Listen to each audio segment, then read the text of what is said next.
I spent a week on Mallorca learning jiu-jitsu from legends and high-level athletes, teaching yoga and just having fun throughout the day. A good day usually starts for me with yoga, some breathwork and definitely some rows later on. Now imagine that all week. At the Mallorca BJJ and Yoga Festival I trained with high-level coaches and BJJ champions, shared space with other athletes and got to teach my own yoga class. Here's what a typical day looked like for me.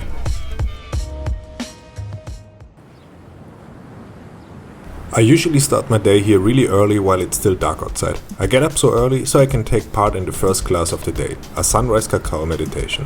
It's basically sitting still, watching the sunrise and slowly sipping warm cacao, a nice way to get your mind right to start the day.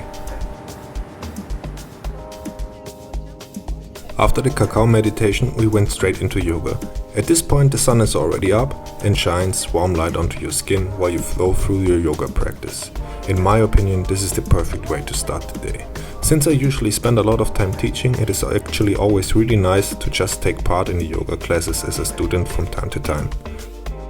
And when a yoga finishes, it's time for breakfast. I usually eat outside by the pool, watching people jump into classes around the garden. Even though I'm not a big breakfast person, the food here is actually amazing. And honestly, you need the calories. It's easy to get caught up in all the sessions and forget to eat later. When I finish breakfast, I like to hop into my first BJJ class of the day. This time our coach was Mauricio Gomez, an OG of the game and father of the legendary Roger Gracie. In this class he showed us different ways of pressure passing and using our body weight to control our opponents and really make them suffer underneath us. I actually like this type of game since I'm not the fastest or most agile guy out there, so slowly cooking my opponents underneath me feels more natural.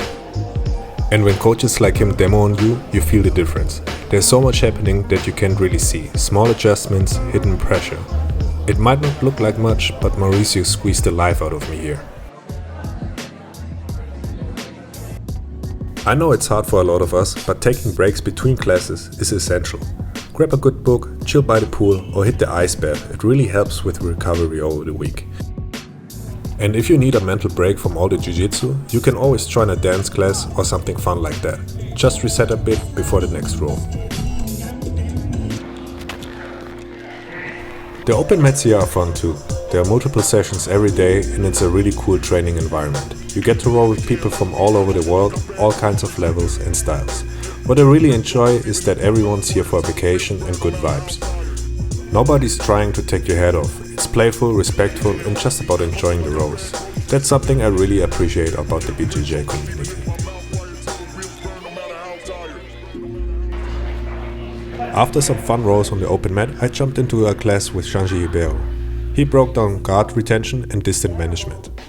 He's a great teacher and is able to communicate his approach to BJJ really well. Learning from someone with that kind of skill and experience really makes you look at your game differently.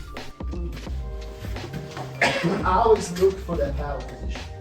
And I'm on my side, but now I can start to work quadras, triangle. I can start to create space and go for chokes, all right? So that's the only thing.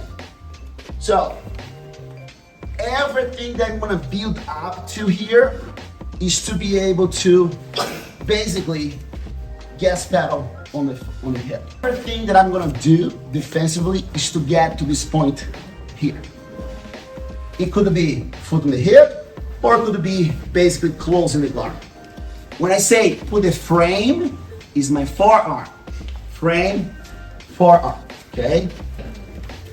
My shield is my knee shield. It's my shin, okay? So if I say frame, shield, frame, okay? Paddle, the gas paddle here is my foot on the hip, okay? Are we agree on that?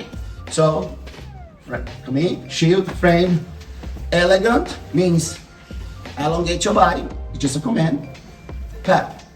Now, from here I can do whatever. I can turn into my spider control, I can close the guard, I can go back to this and get into a half guard. All right, but basically that's what I'm doing. What makes sure I'm on my side is keeping the load on my top framing system. So because when he puts weight here, allows my body to move. And I can create all this. Does that make sense? If I have to start to do this now it's a problem. Now my back goes on the floor. His classes are really helpful and fun, and to be honest, one of my favorites. But you have to be aware of one thing. He easily turns a 90-minute class into an over 2-hour class. So make sure you keep an eye on the clock if you got other classes on your schedule. My recommendation for camps like this is to keep some free time in the afternoon. You have to eat at some point and also take care of your body. At this camp I had the privilege of teaching a restorative yoga class for athletes. Most people there train hard all week, and being able to offer a space where they could slow down, breathe and restore their bodies felt really meaningful. It's always an amazing feeling when people walk out of my sessions more grounded and relaxed than when they walked in.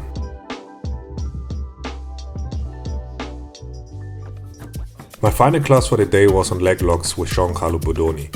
By that point my brain and body were already pretty fried. If you want to get the most out of seminars like this, I really recommend filming these classes. Seriously. There's so much info throughout the day, and at some point it just doesn't stick anymore. Especially if you're not yet familiar with the concept, it's hard to retain everything long term. That's why having footage to review later is a game changer. After dinner, there was only one thing left to do. Head over to Fight Night, where they had a big screen setup showing the UFC. Watching fights together after a full day of training. Can't really ask for more.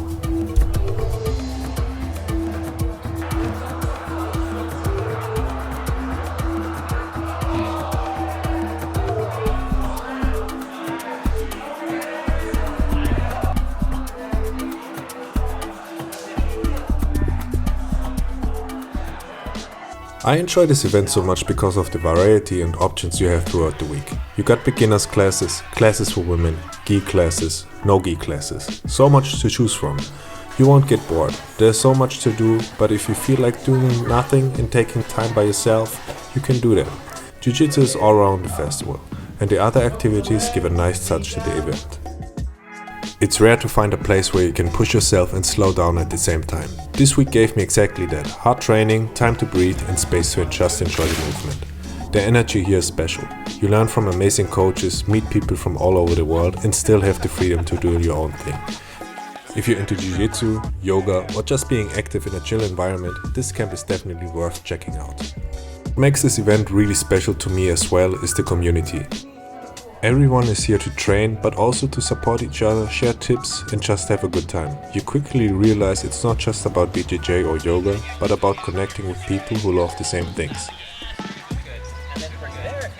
And if you're worried about the weather, don't be. We had a few rainy days, but honestly that didn't stop anything. People kept training, moving, hanging out. Sometimes those slower, cloudy moments were actually some of the nicest. Sunshine or not, it's the people and the vibe that make it.